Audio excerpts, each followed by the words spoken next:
Wala yun. Hindi ko rin Pangalan mo. pero pangalan ko. Pero pangalan ko. Pero totoo naman kaya. Be-verify daw nila kaya nga kailangan ko sumama.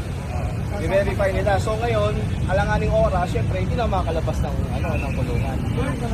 Kulong ako ng hanggang lunes. Kasi mahuhuli ako.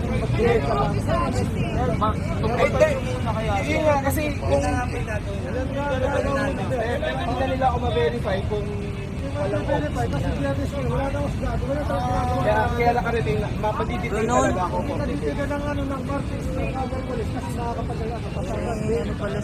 Saka bakit? Sir, may yung warrant of arrest sa'yo, alam mo ba yan na nangyari sa'yo? Ginawa mo ba talaga yan? Hindi. Hindi mo ginawa. Kita nyo?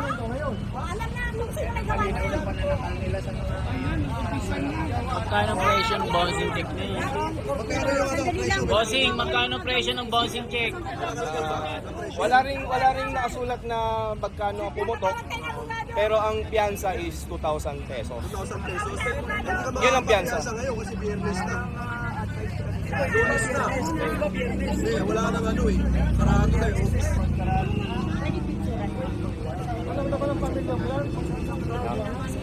So ayun, narinig yung Paano ko tatawagan yung asawa ko? Hindi sila ng gamit niya. Wala na kayong ititira. Bigyan yung lahat ng kanya. Saan ka naman na lahat? Hindi, dapat sumama kayo doon. Sama. Kailangan samahan nyo. Hindi pwedeng siya lang. Hindi pwede.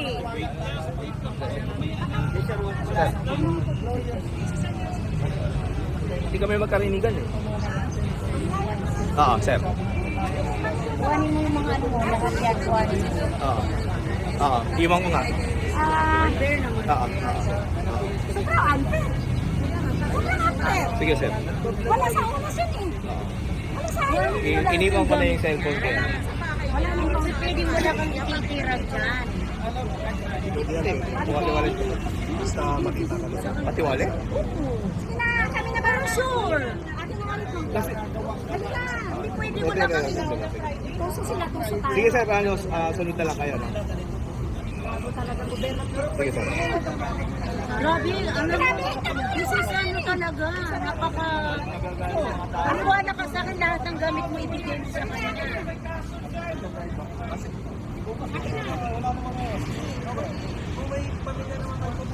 Hindi pwede, iwan mo lahat yan. Wala sa ayos yung ano na yan. Hindi pwede. Lahat ng gamit mo ibigay mo. Bigay mo na lang din. Lahat. Uy, vlogger, alam niyo yan ha? I-ano mo yung lahat ng gamit mo, iwanan mo sa kanila. Hindi pwede.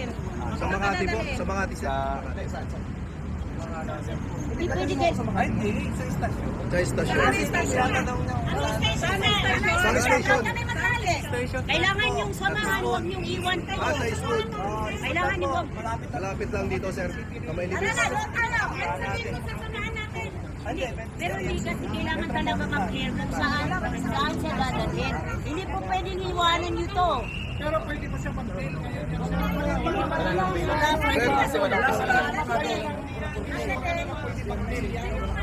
Okay na. Lahat ang kanyang mga ibang gamit mo, iwanan mo dyan. Oo, pinasok.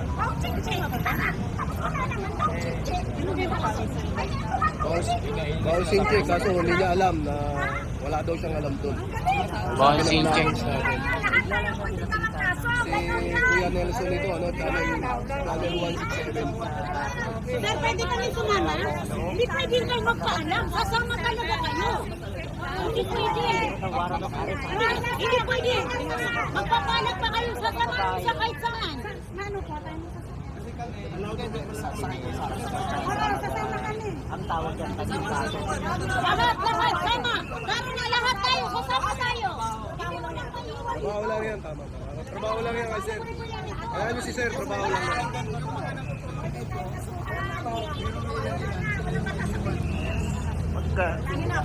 Anong mangyayari niya pag... Samahan nyo, teng. Yung gamit ano, ako na bala sa gamit. Station 12 ha, dito sa... Kailangan mag-iwan ka na ano mga ibang gamit. Dito lang kayo ha. May piyansa naman siya, dalawang... Sino sa kanila? Wala na. Sana ka sa amin. Alam mo, ako, Sasakyan ba tayo tayo? pwede na sa mga yung wag Hindi mo kami tayo sunod. sa amin. Sige, sige, sige.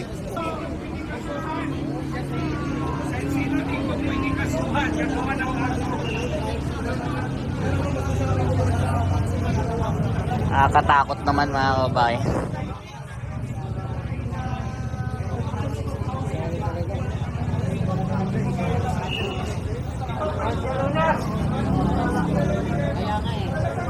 Alam niyo naman maraming followers yan na vlogger eh.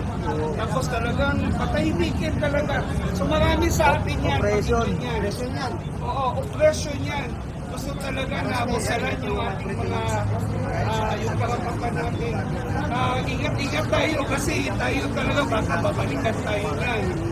Pero may mga nagko-komento sa akin na meron daw memo na makaulihin yung mga vloggers na pupunta sa batasan. Ano sabi mo rin dyan? Ay kung gano'n naman kung may memo na ano, ipakita nila dahil hindi tayo dapat matakot. May karapatan tayo. We're protected by the Philippine Constitution. With our freedom of expression and the freedom of speech. Walang sino man sa atin dito na dapat busalan. Kaya mga taong bayan, awa naman kayo sa bayan natin. Itong mga ginagawa ng mga vloggers ay sadyang katotohanan ng mga kanilang pinalabas. Wag nyo naman hayaan na lang na ganito ang takbo ng ating mga takbo ng ating gobyerno na talagang kahit yung simpleng pagpapahayag ng sino man dito ay bubusalan ng itong gobyerno na to. Kawawa talaga tayo dito.